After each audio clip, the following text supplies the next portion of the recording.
Пане президенте, вітаємо. Тут зібралися учасники зустрічі країн Карибського басейну, і ми раді, що ви прийняли запрошення виступити перед нами. Будь ласка, ми надаємо слово вам. Dear Prime Minister Davis, dear colleagues, each and everyone in the Caribbean community who loves peace and enjoys living in line with the law. And I'm honored to address your community of states for the first time.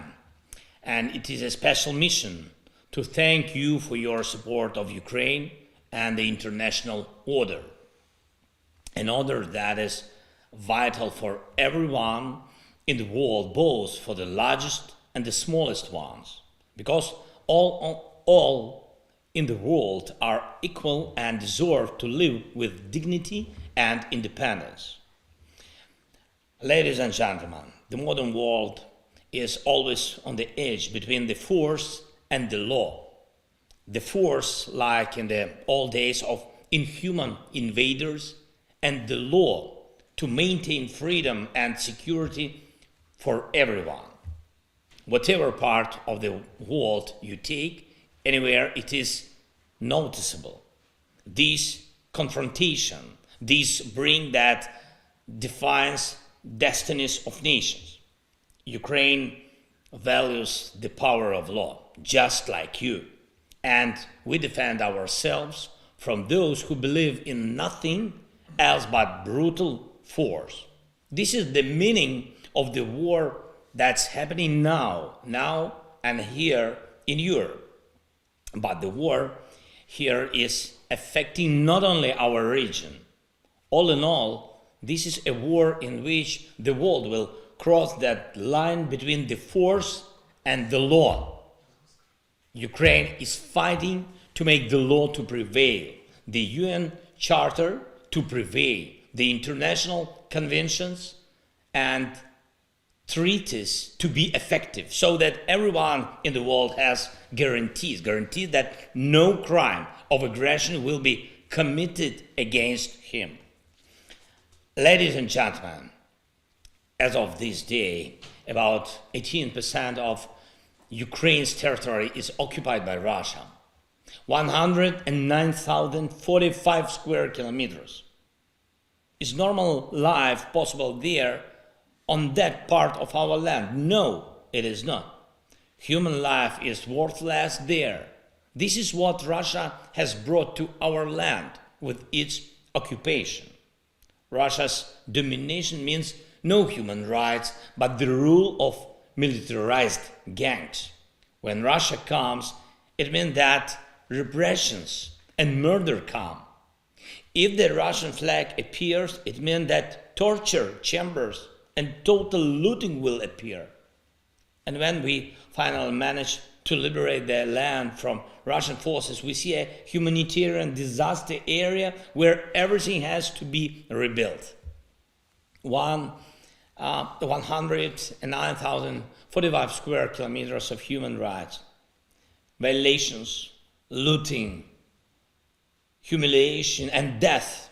This is the reason why we are fighting so hard to drive Russia out of our land. This is the reason why we are trying so hard to restore the power of international law.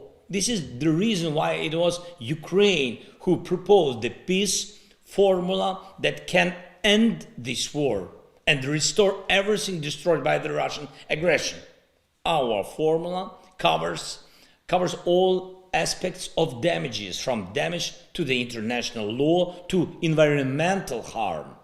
Russia is not just burning, down cities, killing people and stealing property. Russia is destroying the environment. Russia is selling chemical plants. Its aggression brings about destruction and flooding of coal mines. Mines and hostilities in the Black Sea resulted in deaths of tens of thousands of living creatures.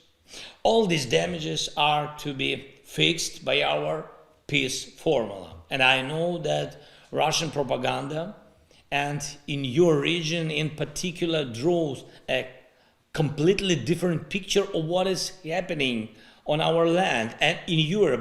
But I've warned you that if Russia, God forbid, is successful in any way, the balance in the world will change. Not in favor of law, but in favor of violence. The aggressor must always lose. The law must always prevail. The truth must always spread throughout the world. And every state in the world, big or small, should have the right to its independence and to the respect of all others for this independence. These are the principles of Ukraine. These, I know, are your principles. And I thank you for being on the side of the law, and I thank you for your efforts to bring stability to your region and the world. But real stability is possible only when we all together protect the world from state thuggery. So I encourage you to further cooperation. Next week, we will present at the UN General Assembly a resolution on a comprehensive, just and sustainable peace in Ukraine, and hence the restoration of the full force of the international rules-based order. Your votes matter. I have presented the peace formula, and your leadership can help to implement it. And of course, I invite you all to visit Ukraine. Peace is a value that must be carried forth together. Thank you for your attention, and I wish you a lasting peace. Slava Ukraini!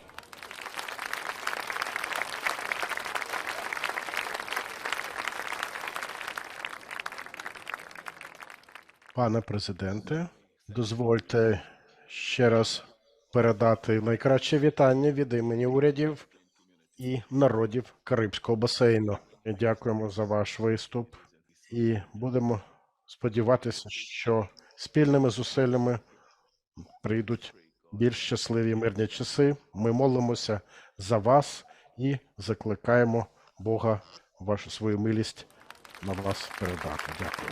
Thank you so much, Prime Minister. Thank you. Wish you peace. All the best.